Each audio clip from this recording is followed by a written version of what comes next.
Salut à tous, bande de nazes. Moi c'est George et lui c'est Bobby. Bonjour à tous, moi je vous aime. Aujourd'hui nous allons voir quelques exercices simples pour vous améliorer en solo ou en équipe. Alors commençons par le plus facile, l'entraînement en solo. Le premier conseil est une évidence. C'est de savoir où est ton viseur. Regardez où tu tires pour être plus réactif quand un adversaire arrivera devant toi. Vu que la visée est le plus dur à acquérir, il faudra te faire un peu souffrance au départ et te forcer à shooter un max de cible épaule et pourquoi pas de cible pistolet. Ce sont des cibles forcément plus difficiles à toucher que la cible avant ou la cible arrière. Bien évidemment, si vous avez une cible de dos, n'hésitez pas, continuez à vous faire plaisir. Pour t'entraîner au tir, tu peux provoquer des duels pendant le jeu. Dans ces cas-là, n'essaye pas de t'enfuir, mais d'attaquer de face avec les bonnes positions. Deuxième conseil est d'identifier tes façons de jouer. Où es-tu le plus à l'aise? Quand prends-tu plaisir à jouer? Quand tu cours, quand tu snipes tranquille à l'étage, aller filer un coup de main à un pote, plomber l'équipe adverse. Cela te permettra de savoir où te positionner et quel pourrait être ton rôle dans une team. Troisième conseil important, un conseil de Raptor, il faut prendre le temps d'analyser le jeu pour savoir qui est où et surtout anticiper les mouvements des adversaires. Si l'un d'entre eux est parti à droite, où risque-t-il de sortir? Et enfin le quatrième conseil d'entraînement solo, les feintes. Essaie autant que possible de créer l'incertitude chez ton adversaire. Tu sais ce que tu vas faire, mais pas ton adversaire. Du coup, surprends-le avec un mouvement qu'il ne pourra pas prévoir. Un exemple tout simple, tu lui fais croire que tu pars dans un sens et derrière la planche, tu fais demi-tour pour le shooter dans le dos.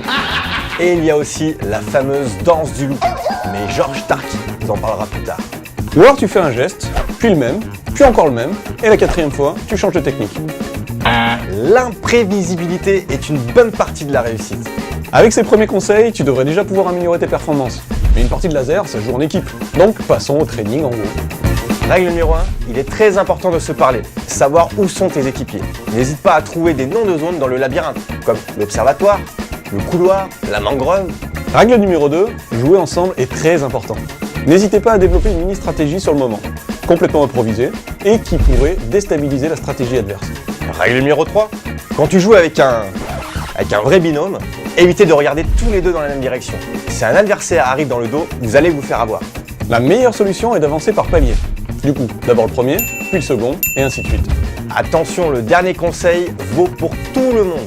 Vu qu'une partie dure 20 minutes, et que vous allez passer votre temps à courir, monter, descendre, en faisant des accélérations, des fractionnés, vous postez ou dansez. Il ne faut pas oublier d'avoir une petite condition physique pour pouvoir enchaîner les parties. Un peu de course à pied chaque semaine vous aidera à améliorer votre endurance. Voilà donc les premières bases d'un entraînement pour vous améliorer. Nous verrons les prochaines fois quelques stratégies d'équipe et des tactiques en duo. Et comme d'habitude, si vous en voulez plus, partagez cette vidéo, un petit pouce en l'air, et pour aller vous entraîner, rien de tel que de gagner une partie gratuite à 10 joueurs. Et bien sûr, laissez-nous donc un commentaire, nous ferons un tirage au sort parmi tous ceux qu'on aura reçus, et ce, avant la prochaine vidéo. Allez, à très bientôt. D'ailleurs, nous, on va aller reprendre l'entraînement. Sieste.